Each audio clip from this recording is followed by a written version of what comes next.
Shimwe cyane. Haleluya. Tubashuje aho muri hose mukurikirana True Salvation TV, Imana y'umugisha hamwe na FGD muri gahunda y'ijambo ry'Imana. Data twese abaho umugisha kandi abiteho muri byose.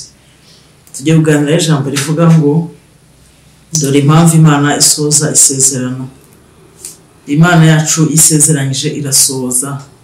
Ni Imana isohoza, ni Imana isezeranya kandi igasohoza. Ni Imana y'imbaraga, ni Imana ifite ubutware, ni Imana ifite ubushobozi. Muri rero ubushobozi bwo gukora ibintu byose, ibyo ubona byakunaniye, ibyo ubona udafite igisubizo, ibyo ubona utabona inzira, ibyo wibazaho, ibyo ubona, ariko nje kubwira ngo Imana yacu isoza amasezerano. Ni Imana itagira uko ibigenza, ni Imana itajyayo twitwaho ko tubigenza bikaducanga tukabura igisubizo. Ariko Data afite igisubizo kibazo byose dufite. Data no kwizerwa, afite ibisubizo by'ibibazo byose dufite, afite igisubizo. Haleluya. Afite igisubizo, ibyo bikuremereje kubwira ngo uhumure kandi ukomere. Yasezeranyije irasoza. Ititaye kugiye bimaze, twebwe tubara igihe tukabara ibihe, ariko yo ntago Imana ikangwa n'imyaka, ntago Imana ikangwa n'ibihe, ntago Imana ikangwa na situation, ntago Imana yacikangwa circonstance yose uri gucamo, ntago ikanga. Kimana yavuze iragisoza. Tore impamvu Imana isoza isezerano. Yesu nashimwe cyane. Kature muri Luka 1:32 ko hatubwira. Luka 1:32 haratubwira ngo iki 37. Aravuze ngo kuko ari nta jambo Imana ivuga ngo rihere. Yesu ashimwe cyane. Haleluya. Kuko ari nta jambo Imana ivuga ngo rihere. Uwo murongo niko uvuga. Yesu ashimwe. Mariya aramubwira ati dore ndi umuja w'Umwami Imana, bimbere ukuvuze ko marayika musiga aragenda. Ahangaha biri twereka Imana isezeranya Elizabeth. Reka dusoze tugeze kuri noneho twongere tukomeze 1:45. Aratubwiye ngo kandi hahirwa uwizeye kuko ibyo yabwiwe n'Umwami Imana bitazabura gusohora. Hahirwa uwizeye kuko ibyo yabwiwe n'Umwami Imana bizasohora. Nje kubwira ngo wizere Imana. Hahirwa umuntu wizera Imana. Hahirwa umuntu wizera Imana, hari umuntu ufite ibyiringiro muri Yesu. Uyu muntu arahiriwe cyane. Hari ijambo ritubwira ngo hahirwa ufite Imana Isirayeli nk'umurengezi.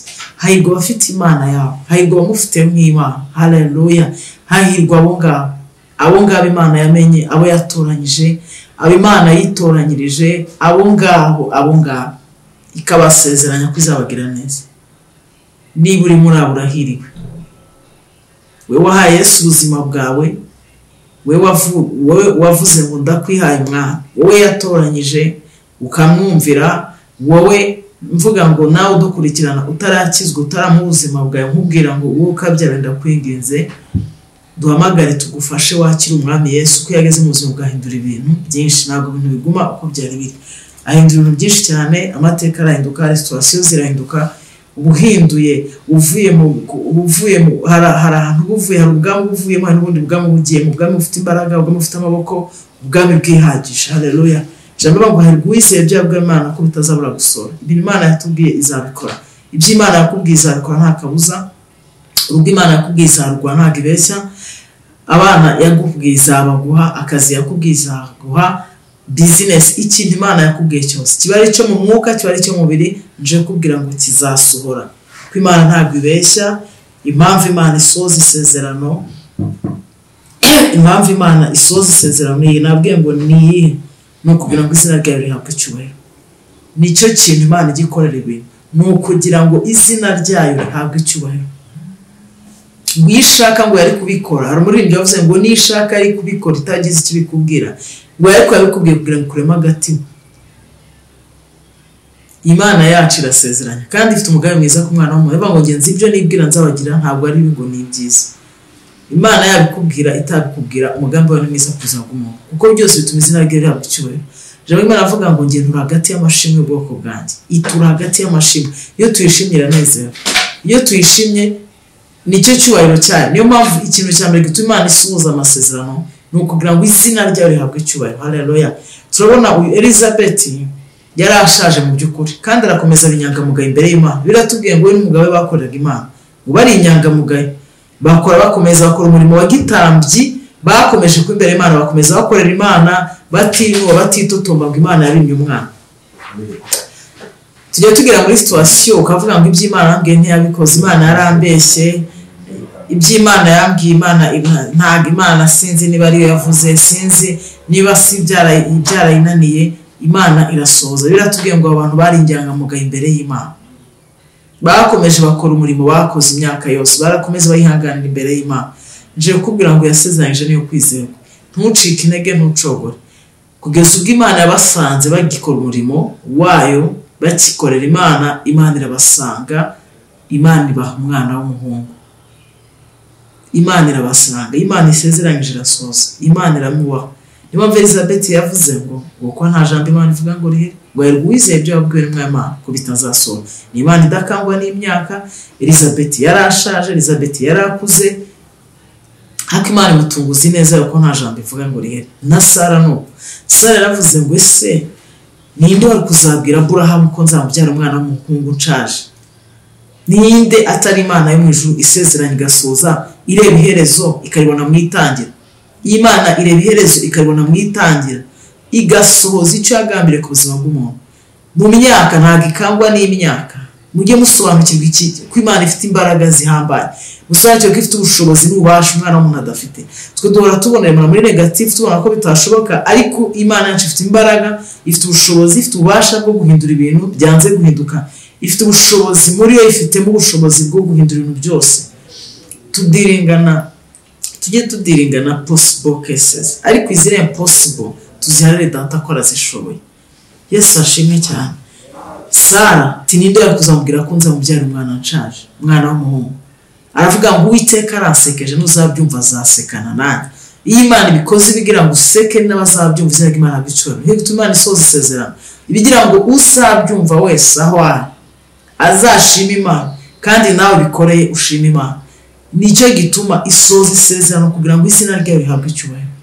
Ni kugira ngo yaravuze ngo icyubahiro cyanjye ntabwo nzagihunda, ntabwo izagibiba ibishushanyo bibajwe, ntabwo icyo cy'Imana izagarira abarozi, ntabwo izagarira abapfumu, ntabwo izagarira abakorokoni b'isi y'umwijima. Icyubahiro cyayo Imana wizeye ifite ubasha. Nubwo baba barakoze bimeze bite ku buzima bwawe, nubwo baba barakoze ubufindo bumeze bute, nubwo baba barakoze iby'ubukonikoni bingana gute, ikintu Imana ikorera gusa, ikintu ikora igituma isoza isezerano kugira ngo izina ryayo rihabwe icyubahiro, kugira ngo izina ryayo rishyirwe hejuru. Haleluya. No kugira ngo data twese mwiza ahabwe icyubahiro. Yesu nashimwe cyane. Turabona Elizabeth yarajishimye, turabona Abraham hano Imana yagisezeranye irasoza. Turabona umugabo witwa Dawidi, Imana yarinze isezerano ibikora kugira ngo izina ryayo rihabwe icyubahiro. Dawidi akava mu ntama, Imana ikamusezeranya ko izamugira neza, Imana ikamutoranya, ikamwitoreza, ikamutoranya, ikarinda isezerano ryayo kugeza ubwo imujyanye ibwami. Nababwiye ngo kese ziri possible nizo dushoboye, ariko izina impossible mujye muziharira Imana. Ni Imana ikora ibintu bidashoboka, bya bintu utashyira mu bwenge ngo bikwirwe, ibyo ntibyikora. Ntiwikumva ko ibintu byakunaniye cyangwa bidakunda ubigereranya n'Imana. Imana yacu, Imana ifite ububasha, ntukayigereranya n'ibihe muri gucamo, ntukagereranya na situation yawe. Imana yacu irenze ibihe, irenze situation. Ujye usaba imbaraga zikurenze ibihe zikujyana mu gihe cyawe. Ifite imbaraga zikomeye cyane. Dawidi amateka arahinduka kubera imbaraga zisezerano. Still ibikora kugira ngo izina ryayo rihabwe icyubahiro, ibikora kugira ngo izina ryayo rihabwe icyubahiro. Yesu nashimwe cyane. Turabona umugabo witwa Yosefu. Yosefu yahawe isezerano akiri mutoya, akabwira bene nyina ibyo yarose. Isezerano rirageragezwa abagenzi. Ndakubwiye ngo isezerano rirageragezwa, umenye ngo isezerano aho riva rikagera uko ryari rimeze kose rizirageragezwa. Rizagucisha mu muriro, rizagucisha mu mazi, rizagucisha ahantu hakomeye, ririmo rirakugerageza. Ku ijambo yaravuga ngo nimuca mu mazi nzabana namwe, nimuca mu ruzi nzabana namwe, aho uzaca hose menya ngo ni isezerano ririmo rirakugerageza. Imana isa abantu ikundira abantu isezeranyije, abantu ikunda baca muri ibyo bihe. Tuzumva ko Imana yakwasa, tuzumva ko itagukunda, ugomba guca muri ibyo bihe kubera urukundo rw'Imana igukunda. Yesu ashimwe. Haleluya. Yosefu Imana iramusezeranya, abona ngo umuba we, abona imiba ya bene nyina ngo igwa ngo urahagarara. Arabibabwira ngo abona inyenyeri izuba yeretswe ibintu akajya bivuga papa we akabibika mu mutima bene nyina baramurakara batangira kumufuhira ngo yigize karosi kuko arimo arerekwa Imana iramwereka ibintu izakora. Imana yari kumwereka ko yamutoranyije ko ari isezerano rikomeye ku buzima bwe, ariko isezerano ryamwinjije ahantu hakomeye cyane ku buryo ntiyari gutekereza yuko Ananiya ari gutekereza yuko hari umugambi uri ku buzima, hari umugambi Imana uri ku buzima bwe. Yari gutekereza yuko hari isezerano Imana izamugira neza kubera ko yanyuze mu bintu bikomeye nawe utatekereza. Kandi ndavuga n'umuntu wese ukurikira ko ibintu urimo uracamo byose ntabwo ibyo ngibyo bidefinishije, ntabwo bishatse kuvuga ko ntibisobanuye yuko Imana itagukunda ntacyo urico nta n'icyo umaze ko utari uw'agaciro. Icyo ngicyo ahubwo kikwereke yuko uri umuntu udasanzwe. Iyo uca mu bintu bikomeye ujye umenya ko nawe uri umuntu ukomeye. Nuhura n'ibintu ubona bikakaye mu buzima ujye umenya ngo uri umuntu ukomeye Imana yagiriye icyizere. Ujye wumva ko uri umuntu udasanzwe. Reka ibibazo bye kubakura ku Mana ahubwo ibibazo batere gushaka Imana, mushake maso y'Imana kugira ngo mugirirwe neza, kugira ngo mutsindishizwe, kugira ngo mwakire izindi mbaraga. Igihe cyose wawe n'ikibazo ntugacogore, ntugacike intege. Ikibazo kigutuma ushaka Imana, ibibazo bye gukura abantu ku Mana, mureke bye kubakura ku Mana ahubwo bitume muyegera. Hari igihe umuntu anamuka ko ibibazo agacika intege kumva bivuyemo. Satani rero yakurashe akabona bikunze arishima. Mwe guha Satani amanota, mwe kumuha amapeti, mwe gutuma yikoma mu gatuza. Murinde icyubahiro cy'Imana ku buzima bwanyu, murinde icyubahiro cy'Imana ku buzima bwanyu. Biritwereka Yosefu yanyuze, yarageragejwe bene nyina bamugira ishyari baramugurisha, bamushyiraho kesi ikomeye, aragenda ajya no mu gihugu cy'ubunyagano, mu gihugu cye kitari kavukire, yarajyanyweho icyo yarajyanyweho kugurishwa. Icyo gihugu kimwe agihuramo n'ibibazo bikomeye cyane, arabeshyerwa azira ubusa kugira ngo agera muri gereza. Ibi muracamo ntabwo bivuze ngo Imana ntabwo muri kumwe, nta nubwo igukunda. Uriya muhungu yahuye n'ibintu bikomeye cyane kandi yaravuzweho n'Imana, kandi Imana imufitiye umugambi. Ntabwo igihe cy'Imana, ntabwo isano ry'Imana rijya, ntabwo ntukagereranye n'imyaka, ntukagereranye n'ibihe. Oya, umukuru w'ibihe arihagije kugira neza no kwambutsa ibihe. Aragenda arabeshyerwa ajya muri gereza azira gatsi, arababara, arastragoringa mu gihugu kitari ikiwabo, kitari kavukire, arastragoringa, ariko ibyo byose byamwinjizaga mu isezerano. Oh haleluya! Ibintu ducamo byose harimo biradusunikira ku mugambi w'Imana. Ibyo ducamo biradusunikira mu isezerano. Ibintu kugira gusozwa ku isezerano, ibyo ducamo byose nibifatanyiriza no kutuzanira ibyiza. Ntabwo yari azi ko harimo arajya, arimo arinjira neza muri destiny. Ntabwo yarimo arinjira arazi ko harimo arinjira mu mugambi w'Imana, ariko yarimo aracamo hakomeye umuntu atakwifuza, haruhije mu kubeshyerwa, mu kunanizwa, mu gukandamizwa, mu kudahabwa agaciro, kuba nta jambo afite. Ariko data wa twese aba yarasigaje akana azagutabarira ahantu azaca. Umwanzi yaca ibyo bakabicukura, Imana igaca akanzu. Haleluya! Komeza ukorera Imana mu mpano z'Imana yashyize mu muhamagaro. Imana harazacu gutabara, Imana harani barabitse izacu gutabara. Imana iramutabara, Imana irita muri gitondo kimwe. Wari imfungwa aragenda umuntu ukomeye wa Premier Ministre, ashinzwe, tuvuze ibintu yahawe ashinzwe birakomeye birenze ubwenge bw'umuntu. Yahawe yicara mu cy'Imana yavuze, ya ntebe yicaramo kugeza ubwo byasobe bene nyina baraza kuba bamubarara imbere. Icy'Imana yavuze izagisoza. Ntucike intege, ntucogore, ntunanizwe n'iminsi n'ibihe, ntunanizwe na situation, ntunanizwe na circumstance. Ibyo urimo uracamo birimo biragusa, birimo birakujyana bikwinjiza mu gihe cy'Imana ku buzima bwawe.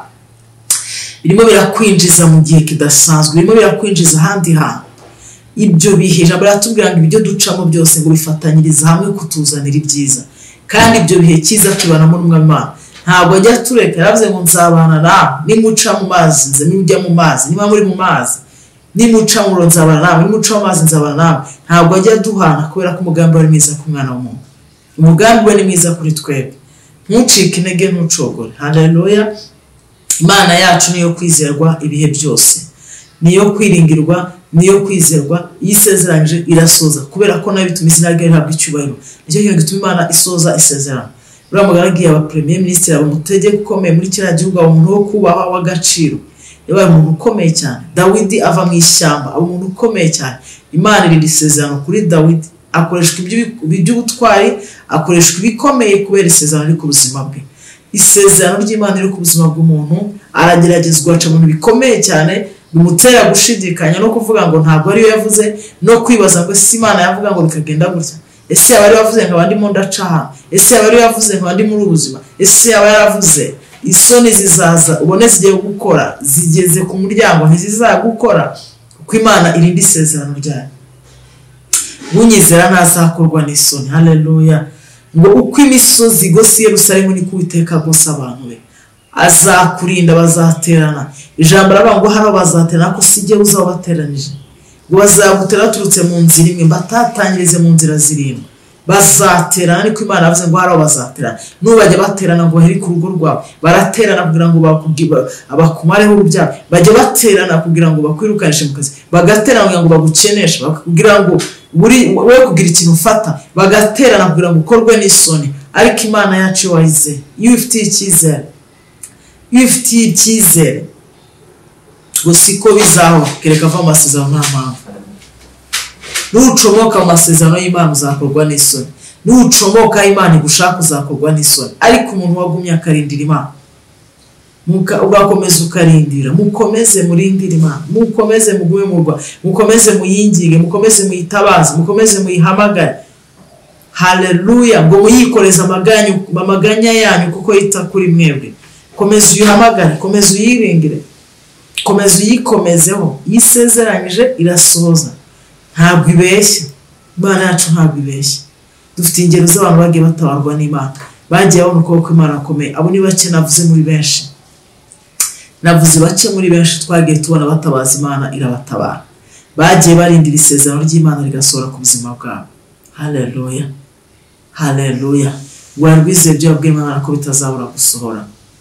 Bahana bose bagiye babona neza y'Imana, bayo bagiye babona neza y'Imana barashumbushwa, bagiye amasezerano y'Imana asohora ku buzima bwabo, barabyibonera n'amaso, amaso yabo barabibona ko ibyo babwiwe ari ukuri.